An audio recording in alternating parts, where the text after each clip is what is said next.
Hey guys, so the Civil War ends and we enter into a period of U.S. history called Reconstruction. Reconstruction lasts from 1865 to 1877. It's an often understudied period in U.S. history, and this is unfortunate because it is a very important period in U.S. history and some very important things come out of it. I linked to a video in your homework notes that was created by a guy named Eric Foner, who's considered a leading historian in Reconstruction historiography. If you want to really do a deep dive into this period, I say start with him. He's a good guy to read about what happens and to kind of think about how he's interpreting the past. Because remember, his history is an interpretive discipline.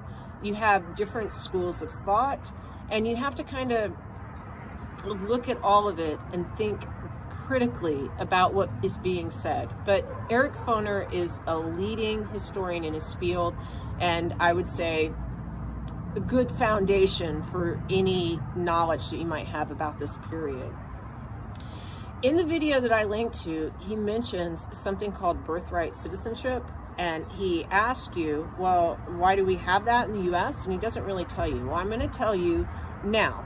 It's because we have 3 amendments that are added to the Constitution, and one of them is going to directly address birthright citizenship during Reconstruction. These 3 amendments are called the Reconstruction Amendments, and I expect you to know them. So the 13th Amendment of the Constitution outlaws slavery in the United States forever. And Abraham Lincoln had a lot to do with getting this one formed. Before the Civil War, there was something proposed called the Crittenden Compromise that said, you know what, guys, maybe if we amended the Constitution and said that the federal government would never interfere with slavery in any of the states, the South will calm down. But Abraham Lincoln rejected that idea out of hand after he was elected, and it went nowhere. After the Emancipation Proclamation, he's going to turn the Crittenden Compromise on its head, because he's going to start thinking to himself, you know what? A house divided cannot stand. Let's go ahead and take care of this question of slavery forever, so we never fight another bloody, brutal war over what happens with it, okay? So the 13th Amendment is going to have a lot of political maneuverings to get passed. It would have been impossible before the Civil War, and it outlaws slavery everywhere. It's ratified and at the end of 1865 after Abraham Lincoln's death, so it's considered a Reconstruction Amendment. Now the 14th Amendment is the Reconstruction Amendment that deals with birthright citizenship. And the thing that you need to know about this one is based on some information that you've already learned. There was a court case called Dred Scott v. Sanford, in which a guy named Dred Scott sued for his freedom, and he went all the way up to the Supreme Court. There's a Supreme Court justice named Roger Taney who decides that he's going to take on the politics of slavery, and in his ruling, he will be a bit of an activist. He will kind of not just interpret the law, he will make some law. And what do I mean by that? Well, he's going to say the Missouri Compromise was never constitutional. He'll use judicial review to do that, and he'll throw that out. So you can't have the federal government saying if you're going to have slavery west or not. And then he's going to add a kind of addition that I don't know where he grabs this out. He grabs it out of his butt. I have no idea. He says that Dred Scott, as a former slave, he has no right to even be in front of the Supreme Court because he's not an American citizen, and anyone who is of African descent can never be an American citizen. So this is despite the fact that during the American Revolution, you had black soldiers fight with George Washington's armies, and you know, these guys were manumitted, which meant, or some of them who were not already free were manumitted from slavery, and they even vote in certain states. And it doesn't matter. That was all a mistake, according to Roger Taney. Those guys were never citizens. If you had anything to do with slavery, if you were of African descent, sorry, you could live here for generations, you're not an American. So that was in 1857, pre-Civil War. This 14th Amendment is going to be in part about repudiating the Dred Scott decision.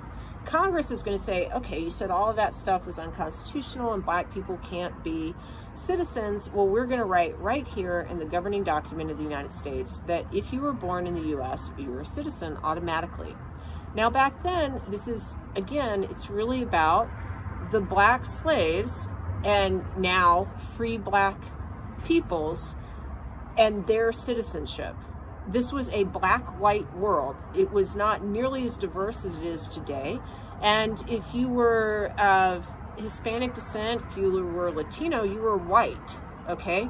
So that's, none of that, like when you're thinking about 21st century immigration, it's hard to kind of understand how this history is working when it applies to now.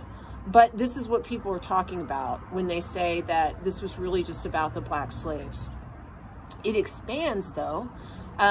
One thing that we do in the 1800s is we stop Chinese immigrants from coming to the United States via something called the Chinese Exclusion Act.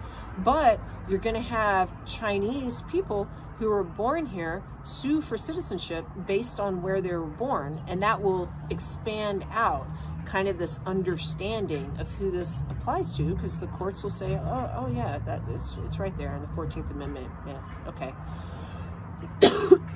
Now, another thing the 14th Amendment does is it has something called the Due Process Clause in it, and it essentially takes a lot of the Bill of Rights and makes the Bill of Rights apply to the states as well as the federal government.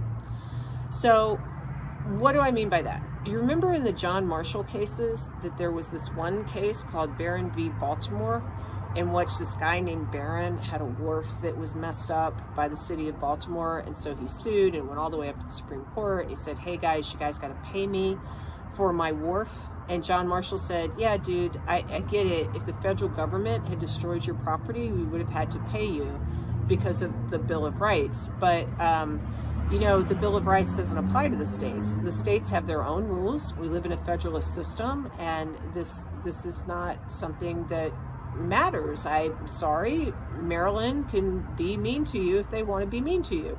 That's the state in which you live. Take it up with them.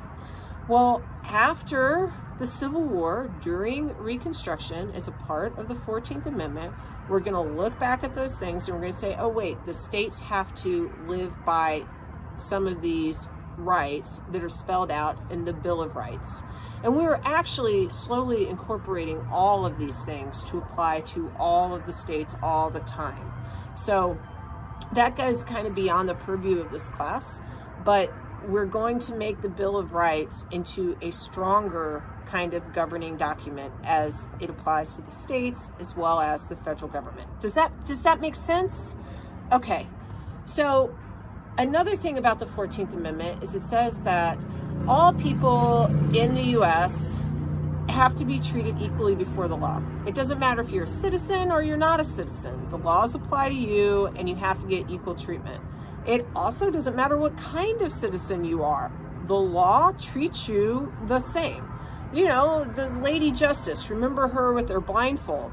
She's not supposed to be looking at you. She's just supposed to say, this is the law and it applies to all of you in the same way. That part of this amendment is hugely important. It's used all the time now in Supreme Court cases. And it's the part that you should really pay attention to when you're looking at rulings today that people talk about, like the 14th Amendment. They're normally not talking about birthright citizenship. They're normally talking about this equal treatment in front of the law. So the 15th Amendment is the last Reconstruction Amendment. And what is it about? It says that you cannot be denied the right to vote because of your race or your color. Now, it doesn't say specifically you can't be denied the right to vote because you're a black guy. It just says your race, your color, so it takes care of that. Now, you can be denied the right to vote because of your sex, and women do not have the right to vote in states, when this particular amendment is passed. Women will get the right to vote in certain states before we have another amendment to the Constitution that says that no state can stop anyone from voting because of their sex either. And that doesn't happen until the progressive era, which like 1919, 1920 women are voting for the first time underneath a constitutional amendment. But this is kind of interesting, you might not know. Women first get the right to vote in the Wyoming Territory, and that right is extended into Wyoming statehood in like the 1870s. So in 12 states, before another constitutional amendment, the 19th Amendment, is passed, women had the right to vote. It was just considered a states' rights issue. So essentially, I want you to remember 3 amendments to the Constitution tied to Reconstruction: ending slavery, 13th Amendment, 14th Amendment, birthright citizenship, equal treatment under the law, Bill of Rights applies to the states as well as the federal government, and 15th Amendment, you can't deny people the right to vote, which based on their race or color, which, by the way, state governments are going to work around for a while. They're going to be really, man, they're going to be tricky. They're going to be tricky with this dude they create called Jim Crow.